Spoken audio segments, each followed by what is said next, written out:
Just welcome to the Back to Church webinar with Paper Giants and Rocket Media and Event Ready, obviously, of course. Absolutely. And so appreciate the pastors and church teams that are on the call now. And if you're listening, we're praying for you. We honored that you just given us some time to learn together.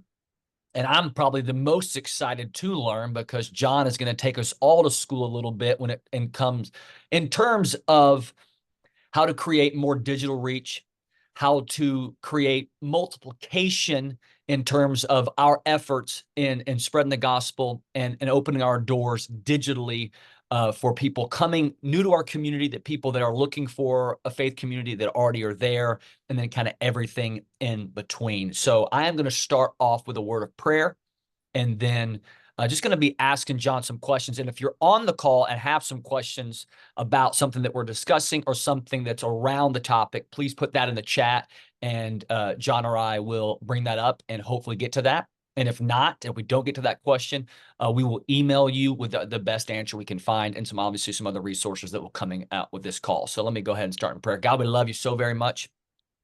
We're thankful and honored that we get to do what we get to do. And there are people all across the nation listening, attempting to learn on how we can do ministry in this new way, in this new world. And we want to do the very best we can so that your name is increased. Not our logos, but you, Lord. Not our brands, not our church, but you and your story of redemption, your story of salvation, your story of grace and love and truth. So we love you. Thank you for Rocket Media for being here and giving us some time so that we can continue to learn. We love you. Amen. All right, John, tell us a little bit about Rocket Media. Just give us a high-level bio intro, and then what you believe is so vital in this time and space for churches to be interacting with SEO and Google Ads. 100%. First of all, a little bit of my story. I'm not just a church marketing nerd. I'm a pastor, just like most of you on this call. So I've started college ministries. I've planted churches. I've been on church staff, small church staff that grew, big church staff that had big church problems, and everything in between. So I know what it feels like to sit in your seat. And so when we started this company, we had you in mind because we know how difficult it can be to market well as a pastor who I'm assuming is probably wearing a number of hats right now. So most people that are going to be jumping on this call, it's probably because your pastor gave you the Google ad hat or the SEO hat or this term church marketing. What does that even mean? Hat. And so you just need some help. And so the reason we started this company was to help you specifically. So Rocket Media, currently we're right now the #1 Google ad agency in the country for local churches. So we invite over 1 million people to churches every month with Google ads. Wow. And along with that, we do, we're a full service agency, so we can help you with websites and Facebook marketing and everything in between. But we're best known for Google and SEO, and excited to help people today. That's awesome, John. Thank you so much. And so, like many people on the call, I live in ignorance when it terms of SEO. Just recently learned what that even means when it comes to search engine optimization, which then is now I'm at the limit of what I know in that space, what it means, and then Google Ads. And so, are you saying as church leaders, as staff, that we need to know about how much do we need to know about it, and what does it actually do for my church? I'm a local church pastor. I live in a community. We are trying to grow. And as a pastor, I was trained through a church planting organization or my family, or I was a student pastor and I'm a lead pastor. Or like you said, I'm on the creative team and I'm being asked to market. And I do not know this area. I don't know this space. I know how to knock on a door. I know how to create an Instagram post. So where's the gap there in knowledge? And what would you say is some of the best practices to start getting involved in this medium? How much do we need to know? How much does Rocket Media take care of? Yeah, absolutely. That's a great question. And I think many times we kind of have to start at the very beginning, just saying that, marketing is not bad.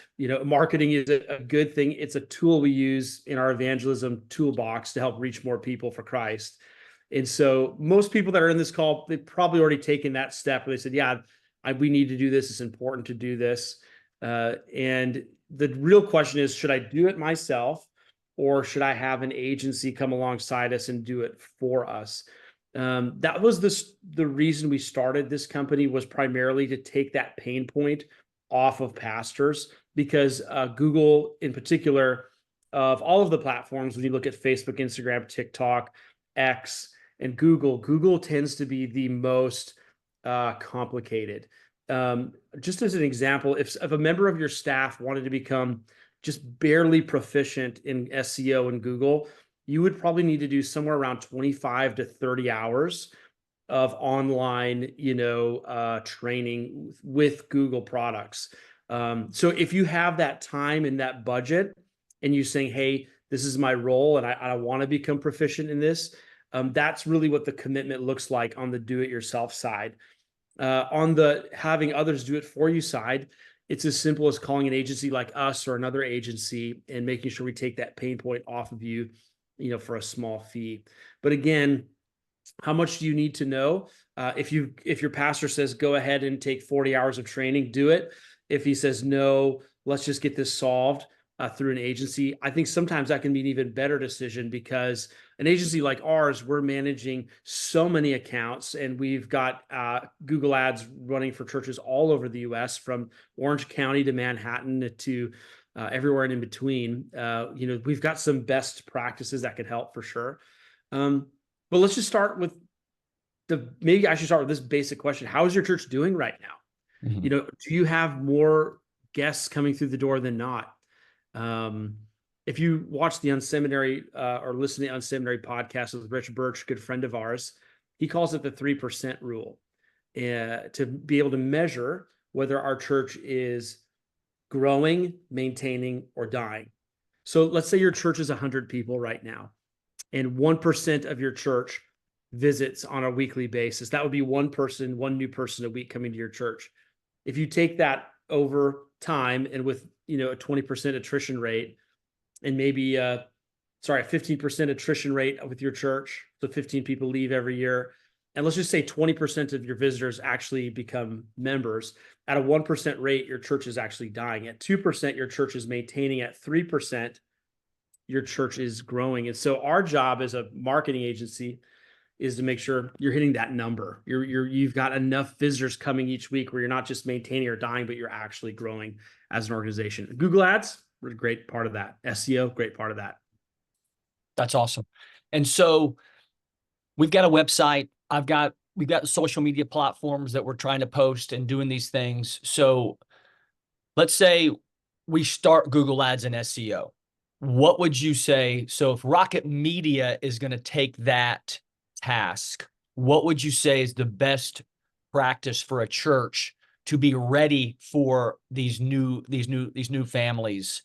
Would that be putting more people in the digital space to respond to questions and answering? Would that be just is that in their first guest experience? What would you say? So we hope in a partnership with Google Ads and SEO that we're going to get more digital attention, that people are going to be able to, moving, like you said, this is why we did this call right now, because families are moving to your community now more often than they're going to do in the spring and the fall, because of school, because of children. And so the summer is going to be the most ample time for people to move. And so people are going to move to your community. They're going to, if they go to church, they're going to look and Google for a church, because we all are aware that the lobby has moved from a physical place to a digital place. No one's going to come to your church without Googling your space, Googling your kids' area, probably watching a portion or a full message from your lead pastor.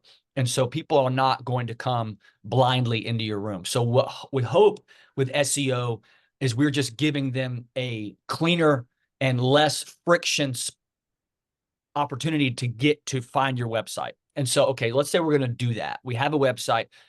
So John, what are we saying now that if we're going to get some more traffic, what is the best practice for a church staff to do to make that process as frictionless as possible? Yeah, 110%. I would encourage every pastor to do an exercise with your team and do this is you need to map out your visitor journeys and understand where your visitor starts and where they're going on a granular level. So let's just take an average family that just moved into your community. They have no idea that your church exists. They've never received any previous marketing material in the past. And they actually have no idea the value that your church can provide for them, whether that be a new family that just moved into your community or a family that maybe they just had a baby recently. They're looking at their 1-year-old child and they're saying, man, I grew up with faith. I want my kids to grow up with faith. They have that aha moment in their kitchen. It's time to get back to church. Or maybe they feel the conviction of the Holy Spirit right there in their living room. And they're like, I need to go to church. What's the first thing that they do? They're going to pull their phone out and type the word church in. Sometimes they'll type in other keywords. In fact, we're really good at finding out in your community what those keywords are. If you're in a heavily Catholic background area, sometimes they type in Catholic church. But the vast majority, I would say probably 80, 90% of the time, the first thing they're doing is they're just typing the word church in. And so from there, we need to have your website showing up on page one as a ad and organically as a result. And hopefully both. If we can have both of those things happen, that'd be great, because their next step is going to be going to their website. And Google Ads and SEO also help you when your church people are doing what they should be doing every week, which is taking people out to coffee and inviting them to church. So you take Steve out to coffee. He's been wrestling with his marriage and faith and thinking about things. To Steve, you should come sit with me this weekend at church. And he has high relational equity with you. So he's probably saying, yeah, I'll come with you. But the minute he gets in his car, guess what he's doing? He's saying, wait, what was the name of that church again? Elevation. What was the name? And he starts typing it because he's still going to check your church out, even though he likes you. He's still going to go to the website. So to make it as easy as possible for both the people that have been personally invited, the people that have the aha moment, the people that just moved in your community, to make it as easy as possible to get to the website, we need to make sure that your website is showing up when people are just typing the word church in. No, that's great. And I hope everyone heard to go back and do a training with your team on what is the first time guests or new here journey, and what is, and have we surveyed the church? How did they hear about us? And then how long does it take for someone to come to self-identify as new here and then a part of your church? And knowing the average time that takes, and then making sure, hey, it's taken us 6 months to get someone in the door to a part of our church. And maybe a goal would be, hey, let's try to get that to 4 months, or try to get more people. And so we start to, the more we understand, the more data that we have, the more clear that we can create our goals. And then as the goals become clearer, the staff become more efficient, and we can understand what to do, how to do, and when to do it, instead of really, when it comes to this area, myself included, I feel like I'm in the dark, and I'm just kind of praying and spraying. I'm hoping for the best. And until I get someone in person or on the phone or on a Zoom, I feel inadequate, and I feel like I don't have what's going on. And so I think Rocket Media and just SEO in general helps while we are sleeping, which I love, while we are working, while we are doing the ministry, while we're counseling, while we're praying over people, while we're ministering to our current flock. Rocket Media is out there in the digital space helping us share with people, and we're doing this. So that's what I really love about it, because it increases our efficiency, it increases our reach. Dr. Brad Henson has a question, John. He says, our website was built through GoDaddy, and we paid for the SEO yearly upgrade. Do you think that is a useful tool in this situation, or is it highly limited? Thoughts? Question mark. Thank you, Dr. Brad. It's a great question. I would say any SEO is better than no SEO. So many times we'll hire someone to design a beautiful website for us, and on the surface, the website looks beautiful, but there was no SEO work done behind the scenes. And so if you have a Ferrari, but it never leaves the garage, what's the point of the car, right? So you could have a beautiful website with no SEO, and no one is seeing your website. So you have to understand that there is a correlation to web traffic and number of first-time guests that you have attending. So people with more web traffic have more people attending their church. That's just a reality. So we need more traffic. So focusing on strong SEO is important, whether that be through a service through an agency that specializes in SEO. I've even known people will go to Fiverr to do their SEO just because it's cheap, whatever. Hey, listen, if your church is under 100 people and you don't have the budget, steward it well, because more traffic is better than no traffic. Mhm. So I would say do anything you can to get more traffic. But again, traffic's coming from multiple sources, right? It's coming organically through SEO. It's coming from Google Ads. So people are specifically looking for a church. It's coming through Facebook, right? It's coming through Instagram. It's coming through any other traditional media that you're using. And you need to be able to measure and say, hey, how can I leverage all these platforms to increase my web traffic? Here's a question for everybody. What's the most valuable traffic that could come to your website?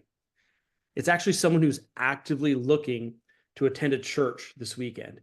Well, that's the difference between display advertisement and desire advertisement, right? So desire-based advertisement is I'm actively looking for a plumber, right? And so plumbers are paying like $15 a click because of how valuable that piece of traffic is, okay? Versus, a plumbing ad on Facebook, it's like, well, who knows? They're entertaining themselves. Maybe they need a plumber today. Who knows? Right. But when somebody's looking for that, that's super valuable traffic.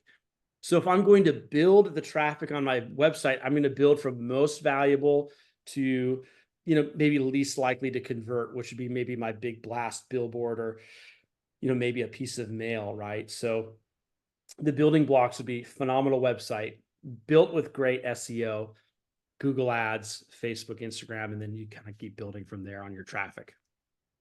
I love that. I've never heard display advertisement versus desired advertisement. So that's really great. And I think a lot of us as church leaders, Christmas, Easter, Mother's Day, we do, and I would have never defined it this way as display advertising. We believe that these are the times people come to church and we're going to spray and Right. pray.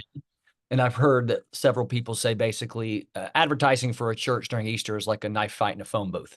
And everyone is just trying to do all these different things and trying to do. And so I love the way you said that. It's just a beautiful word picture. So hopefully, church staff and pastors and leaders, we're trying to figure that out. And do we even have baskets for each? Did we know that before this call? Right. Like how much desired advertisement are we doing, and how much display advertisement are we doing? Right. And try to, again, the more we know, the more we can experiment, the more we can measure, the more we can learn. And then And I'll say this too, pastors are intuitively correct when they advertise. Nelson Searcy's book was phenomenal on this. He did a 1-year preaching calendar. I think it was a book or an audio, just a phenomenal resource. But he talked about the 4 growth windows of a church. Back to school, Christmas, Easter, new year, new you. Most pastors understand intuitively those 4 growth windows, and they put their advertising products during those growth windows. And to be fair, that's correct. Even in the data, we can see it, that searches spike for church during those weeks leading up to back to school. Searches spike for church during Christmas, during Easter, and so and for different people in different parts of the country, your searches spike during different times of the year. So we can even show you that data when you work with us. And so intuitively, yes, please keep doing Easter and Christmas ads and back to school. That's very smart. We all get that, and we know that. And it's a time when we can capitalize on big weekends and big Sundays. But that being said, on a random Tuesday afternoon when somebody's lost their job and they're feeling hopeless and they're wondering if this is it, and they have that moment, should I go back to church? When he types that word in, are you there? I mean, that's a powerful thing that should be just really the foundation of all church marketing in my mind.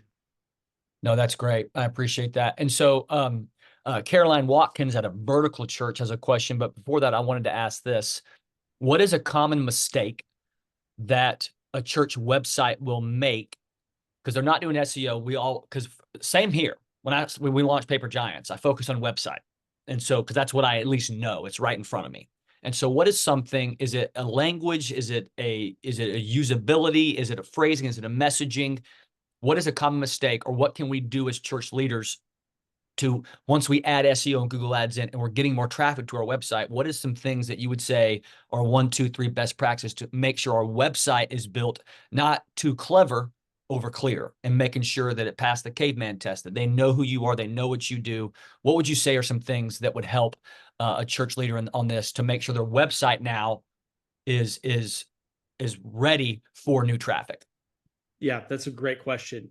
So the key word, if you map out the user journey, what is the most important thing that can happen for that first time guest on your website? I would just say it's trust, it's trust, it's trust. We're building trust with that person who may potentially attend our church for the very first time. So being excellent builds trust, answering questions builds trust, giving a previews into what they might experience builds trust. Thinking about a parent or a mom and what she's thinking about before she brings her kids to church for the first time. There's trust being built there. I work with many churches that they don't have a page just for parents or about the kids experience, and they, instead of having a lot of clarity, they bounced with questions. I think it's important for every person to walk through that journey and get feedback. And if you're talking about your target audience and people that you're trying to reach in your community, why not focus group your website? Why not grab a few people from the community and tell us what you think about this web experience? Watch them walk through your website, and you'll get a lot more out of it than just copying the big church down the street's website and understanding, what they're looking for. So that would be my big encouragement. Would be your primary goal is to build trust. We talk about the 7 questions that everybody asks before they attend church for the first time. Anything from what will I wear? How long is the experience? The kids. There's many more questions that you can ask, but if you can build trust with those things, that would be great. Also, people are coming to church for different reasons. But one of the biggest reasons is I want to make friends, right? And so if they see people like themselves in the photos, in the art, in the video, they say, hey, I might make a friend there too. And so I think it's important to be focused on great images as well. So that doesn't really speak to the SEO, but I think the biggest mistake is we're not building trust. I was talking to a pastor recently, and he said, I just haven't cared about my website in 5 years. I just don't really care. And I think that's more common than we'd like to admit. And I think, hey, let's actually let's have some care, because it doesn't matter from what direction, it all funnels through the website before they attend. So this is an important place for us to focus. No, that's great. I was talking to a guy, just a great leader in the church space, and basically says, hey, do you know the language of your city? And so that it impacted me, because oftentimes when we are launching, we have a church, and like you said, we're looking at a church that's doing the size of ministry that we want to do one day. So we end up kind of copy and pasting from a different area or even a similar area, instead of potentially taking some time in prayer, conversations, canvassing, surveying, and find out the language and the needs of the community that are around me that we're trying to reach. And then, hey, is our website reflecting the needs, the desires? And if you have a lot of young families, if you have a lot of single moms, if you have a lot, so is the website answering some of the needs that are crying out in the community, so that when we have SEO, we're building digital traffic, they come to your website, and people maybe that look like them, or you see that they're meeting a need that they have. I think, again, like you said, I love trust, trust, trust. And 100%. so, And I also think this too, great. A lot of times we just talk about marketing instead of talking about radical hospitality. And I really believe that the website is the bridge between our marketing products and our radical hospitality. Here's a question. Can we start the hospitality at the moment of the finish of the website? right. We're actually developing an app right now called planvisit.app. I am like 2 weeks away from launching this. So when you watch the replay, you can see it. But it'll be essentially a plan visit widget that people can click on the website, first name, last name, phone number, email, saying, hey, and pick the service time. I'm coming at 10 o'clock on Sunday. Then from there, you can do automation saying, hey, here's an automated text saying, thanks for planning your visit. We can't wait to see you. The day before, they get a text message and an email saying, hey, would you like to pre-register your kids? The morning of, they can get a text message and email and say, hey, we can't wait to see you this morning. Here's directions to our church. There's ways that you can do that. But then I would also take it to the next level. And you could have, if you're a larger organization, you've got someone who's overseeing your radical hospitality, your VIP, first impressions, whatever you want to call this team, right? That person can reach out and say, hey, this is Tammy. Seriously, it's really me. I just wanted you to come by the welcome tent this morning, and I've got a gift for you. I'd love to meet you and your Right. family. Or, if you're under 250 and a lot of that falls on you as lead pastor, saying, hey, Steve, I'm excited to see your family tomorrow at church. Hey, after church, I'm going to be at this area called the 7-minute party where I hang out with all the new people. Would you come stop by the tent afterwards? I love And so that. that's us taking our marketing, but we're shaking hands with our amazing hospitality, and now we can take it to, the next level. I love And that. it's just us saying, hey, we see you, we're ready for you. I can't wait to meet you, and I want to introduce you to my friends in this church. And so you can use that system, no Yeah. matter what size or scale your location or many locations are at. And so I'm excited for that little app to come out soon. I But love that, and I know we talked about that a couple weeks back, and we're really excited to be a part of that launch and see again how that affects everything. And so many of us as church leaders are praying for God to send us people, and even if we get SEO, but some of the things that we in our management of new people, there's holes and there's gaps and there's friction, and so. Potentially, as you pray for new people, consider to think about, hey, what are the systems in place to connect and to disciple and to care for said new people. Um, you know, there may be an issue in that, and Pete, there's a reason they're not new people coming, because if they were to come, you wouldn't be able to manage, disciple, train, and put them within it. So think about that as, hey, I want new people, but you know that your volunteer to people ratio is out of whack right now. You're going to need, 100%. 1 to 7 probably.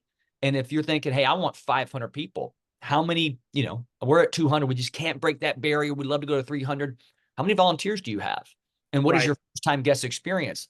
We partner with Rocket Media. They're going to bring us new families, and they're going to fall through the same cracks as the previous ones did. So we'd love to get on a coaching call with you to walk through that guest journey with you as well, if that's needed, because I think that's a big chunk of it. Is a lot of church leaders want the people, but there's gaps and there's frictions in the process that they not even see. And so you may need a fresh set of eyes. So we'd love to I walk that. agree.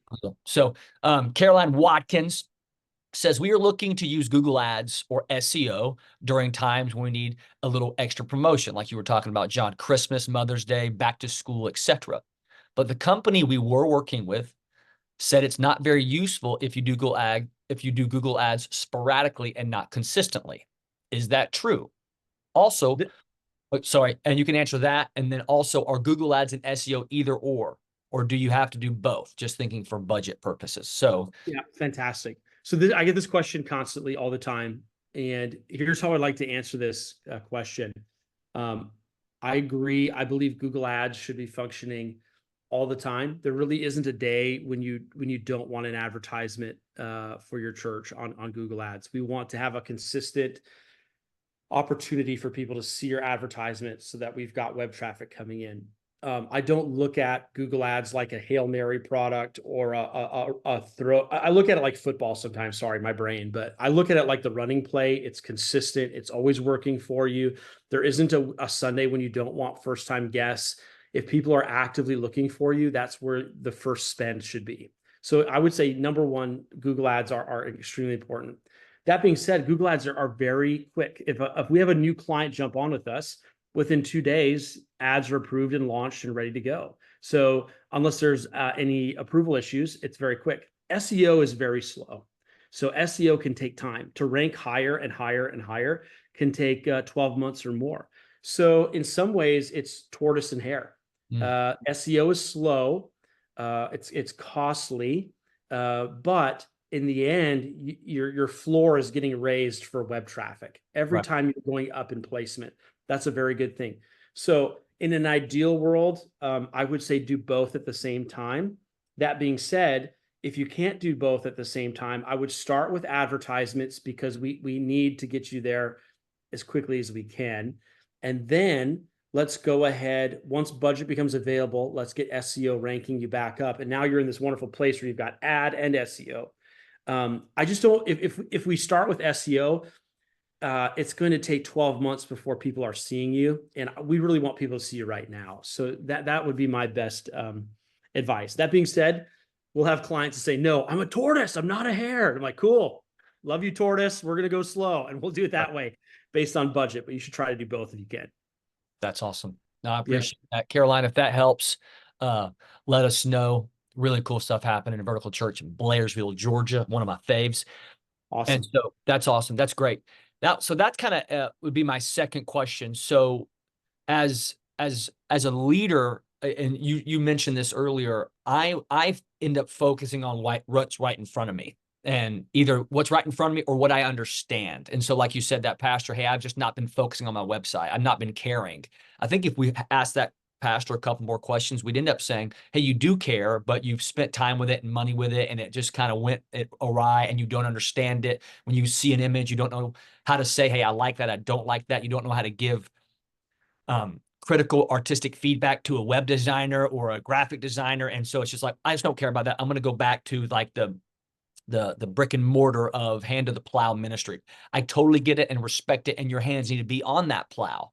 And so, John, for those in there, so let's talk about, you said SEOs takes more time. Give us do you have a Google Ads, 2 days, we're working. You're going to start seeing traffic. What is the SEO kind of, when do we start seeing value, and how would we see it? Would we see it when we look at our GoDaddy stuff, when we see the analytics, or would we see it? When will we see, or when can we expect to see SEO starting to really gain us traffic? Yeah, that's a phenomenal question. So it depends on the market you're in. Okay. So let's just say you're in Orlando. Well, that's a highly competitive market with websites that have been getting and competing for SEO rank for a long time. Versus maybe you're in a rural community with 30,000 people, right, in the middle of Alabama or somewhere out there.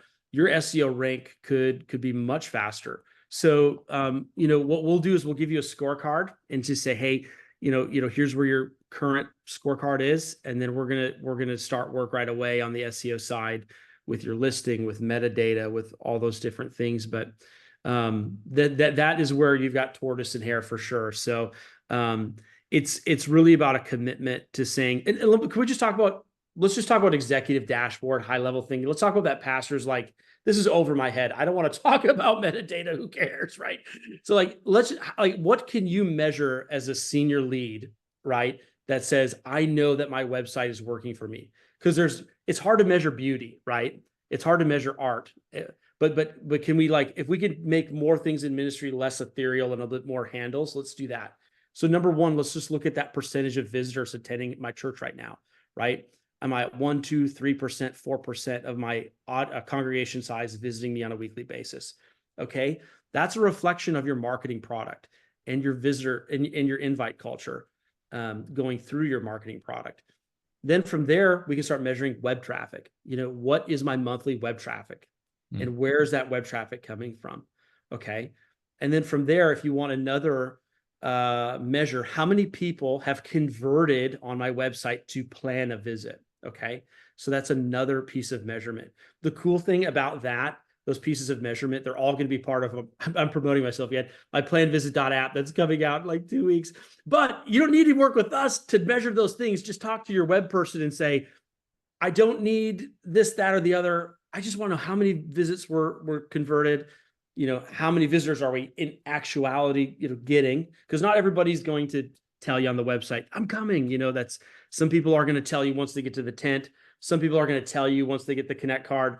Some people aren't going to say anything. They're just going to kind of come in and one of your sharpest leaders is going to grab them and say, hey, you're new and I know it. And I want to meet you. And then they're going to tell you. But either way, however they go through that process, you can, bring it down to web traffic, conversions, and actual visitor to attendance ratio. And I think that might be helpful for the exec or lead pastor.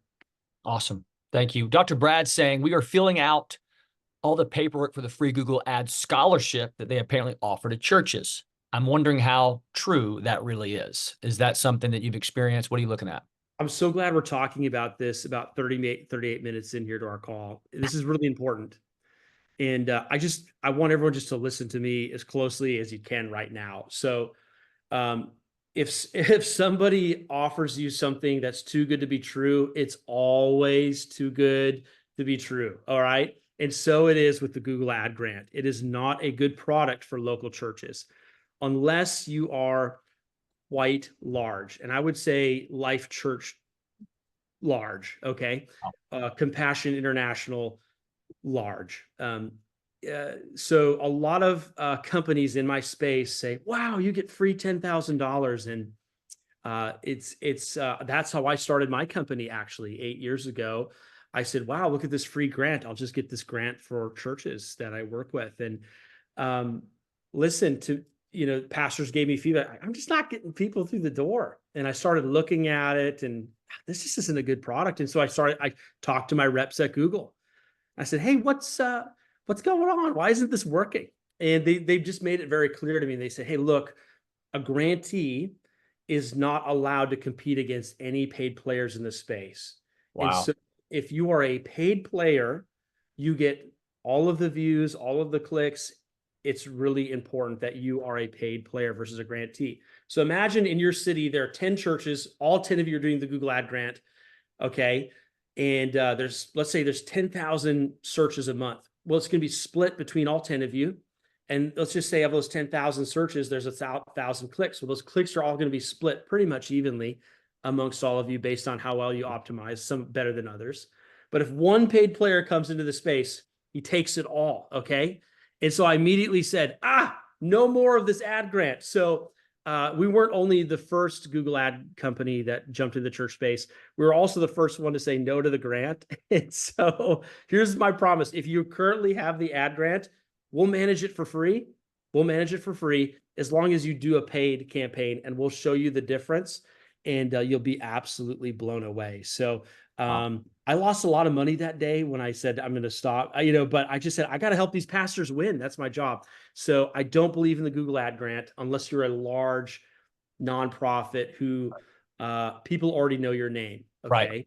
And so unfortunately, because the ad grant isn't working, some of these ad grant companies, they aren't geofencing your city because they're trying to get more clicks to justify the product. And so you're getting clicks from 5 states away, and there's not real clicks, because how many New Life churches are there in the country? A zillion. There's probably like 5,000 New Life churches. So you're getting clicks from everywhere, but not from your city. That's not good. So we geofence. They're paid ads. Don't do the grant. You can do the grant for the free Gmail. That's great, Brad. So you should definitely get the free Gmail. I think that's what, $25 a month you save. So do that. Awesome. Yeah. Hope it was helpful, Brad. Kind of a bummer, obviously, but I know. I wish helpful. it was as I truly wish it was. And Yeah. if my Google rep would have convinced me otherwise, I would Right. have kept doing that product. Yeah. But it's not. So yeah. Brad says, "Boo, I LOL." know it stinks. I hate it. I hate Well, it. But well, again, we appreciate him not running down something that's going to cost him time, and so hopefully yeah. we can get him in a more efficient spot. I Yeah. would We like to do want you to win, something real. Brad. I'd like to do something real quick, John, with Dylan. He's on the call, and so Dylan has a company called Event Ready, and because he's comfortable having this conversation, I'd like to do just a real quick kind of almost real time conversation about his SEO. His company needs SEO.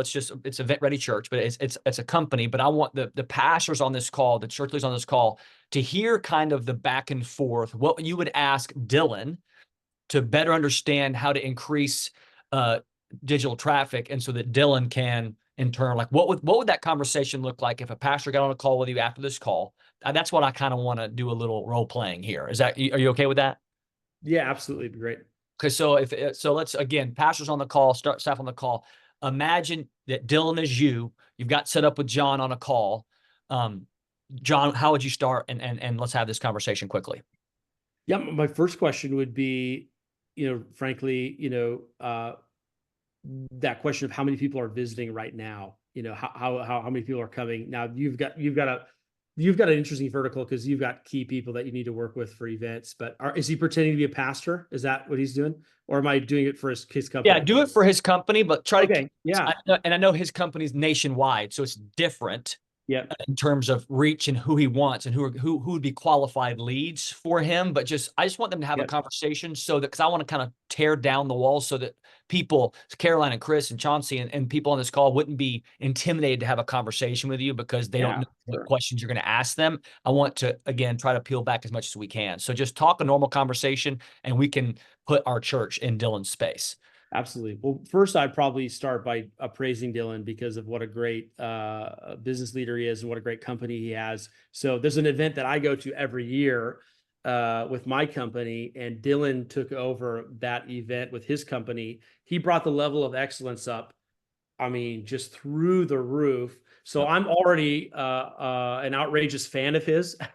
So I'm an easy. I'm already sold with him, and Right. so I want to know the vision that he has for his company when it comes to client acquisition, and what he's been trying and what's been working, what hasn't been working, and then we'd probably talk about people that are aware of the need, not aware of the need, people who are currently aware of him as a company, and then people that are comparing him to others. We probably walk through that process. We start with, hey, there's people that are just completely unaware that they need this service. They've been doing it themselves for years, but they really need him. And maybe I would say probably, maybe Dylan's right. Like there's certain groups that they need to make the jump to an event team.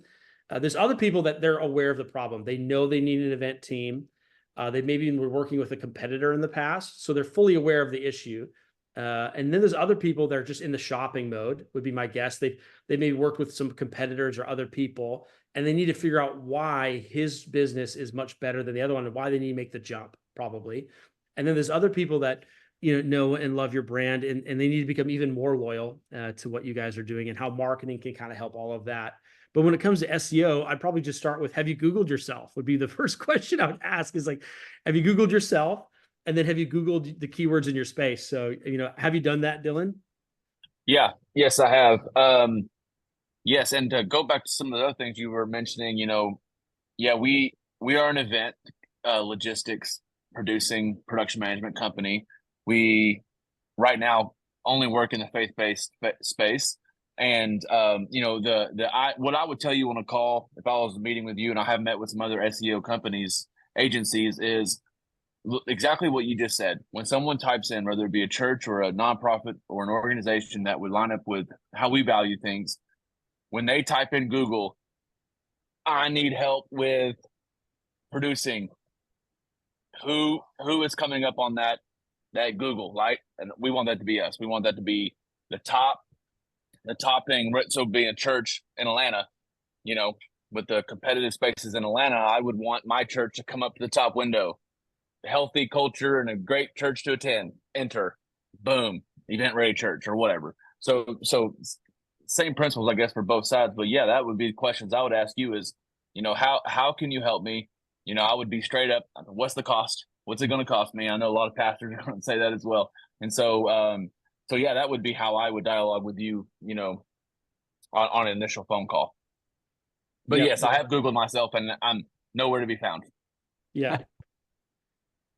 It's not easy, right? It takes time. And I think that's that's what we've seen with our clients is, we're setting targets. We lay out keywords and phrases that they want to rank for, and then we get to work. So I don't want to get too deep into the weeds, but when it comes to listing accuracy, when it comes to backlinks, when it comes to even blog and keyword research, and then, just making sure, hey, no matter where that client is in that journey, whether they're completely unaware, they are aware of the problem, they're aware of you as an organization, or they're in that shopping mode where they're aware of your competitors as well, and they're looking in that decision space. We want to build content around that and make sure you're ranking for keywords that way, and building blog content that way as well to help with the brand. So I think for Dylan's space, he's picked which is great. He's picked a great vertical, right? He knows his space. He knows his vertical. He knows the events that are happening and the key players that he needs to go sell to. Sometimes and I can, yeah. Go ahead. Sorry. I was going to say, I can ask you another I think, question too. Yeah. Yeah. And I think sometimes with pastors, it's important to understand your audience as well. Who are we really reaching well right now? Who do we want to reach? What do they look like? Where do they live? What are they looking for? What are they asking? And getting really specific with that, I think, can help for sure when we're setting up our geofences, and we're also, to be fair, just looking at historical data. So we'll take 3 years worth of search data on your vertical, and then say, hey, this is what we think people are typing, but this is what they're actually typing. This is what they're looking for. Yeah. And then, are they landing for the right reasons. Because they could be landing for a wrong reasons, like, hey, this isn't really what we're looking for. So anyway, it's all that stuff is good to look at. But our goal for us when we're talking to a pastor is, hey, what are your goals as a pastor when it comes to more visitors coming to your church? And most people just say, hey, we want to rank higher. We want more traffic. Sure. And we can help with that. I love that. I love that you said, again, talking about knowing our city. And so we talked about key phrases, church, and there are certain things that are going to be obvious. But the more, I assume, John, answer me if this is in terms of Dylan or anybody on this call, the more clear we can become with, hey, who's in our city? And if it's, again, let's just say it's single moms. And if that's a big chunk of what's going on in our community, can we narrow down, if they're looking for childcare?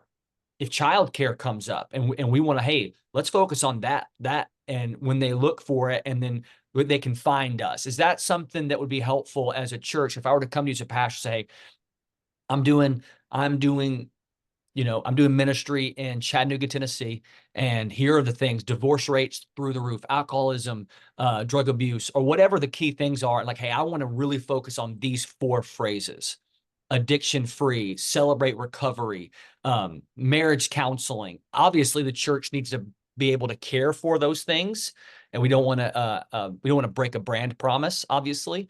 But does that help you as we raise SEO in terms of people Googling stuff in our community? Yeah, this is going to be a controversial take. I was talking to a church of 50,000 people on this exact topic. And this is very complicated. Unless you're willing to provide like a resource landing page, I would say, let's start with just church words and just getting the church traffic to you.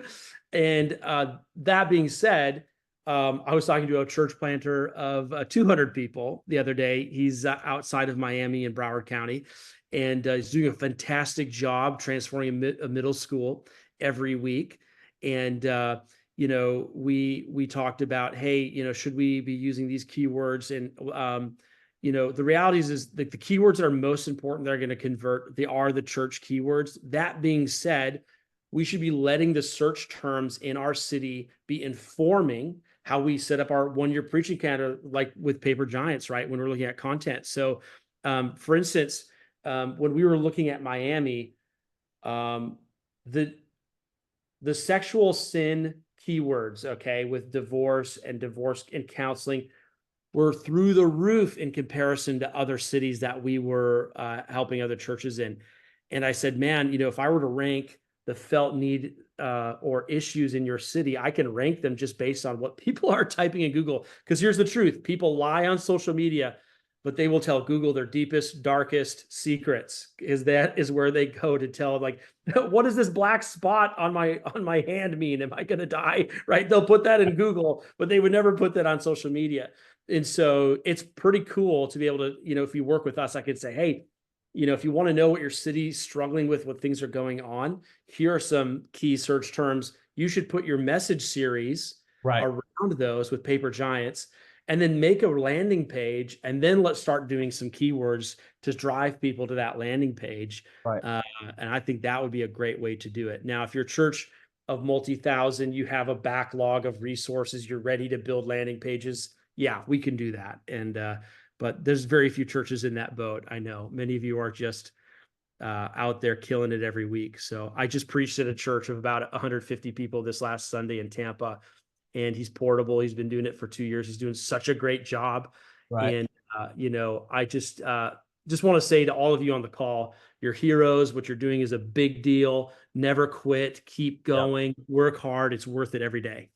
I love that. And John, thank you so much for your time. The reason Paper Giants and Rocket Media are partnering now and going forward is because we believe that with sermon planning, which Paper Giants is providing for Sunday lead pastors and students, so that you can plan out, like like John says, and look at what your community needs, build that library out with some of our content, connect it with SEO and Google Ads. First of all, we'll give you margin for more ministry so that you can find that next staffer, find that campus, build that addition, replace that staffer, build your, you know, whatever the things, all the things that you've been wanting to do, but sermons come every Sunday and traffic is not coming and you're kind of lost and you're pulling it. We want to partner with you so that you can create more disciples so that we can have an impact in the kingdom. And so I just put in a link in the comments for a book a demo call. Anyone that books a demo call on this call or on this recording will get an unbelievable deal with a collaboration of Rocket Media and Paper Giants. And because again, we know every dollar matters. That is given. People are giving, and that is not lost. John and I both worked in local church ministry, and so we know where that money is coming from, and we care a great deal about it. And we want to make sure that any dollar spent towards us or and your money in general is going to expanding God's kingdom and the flock that you've been assigned to and been given to by God. So we love you guys so much. John, thank you so much for the ministry of Rocket Media and all you're doing and spending some time with us today.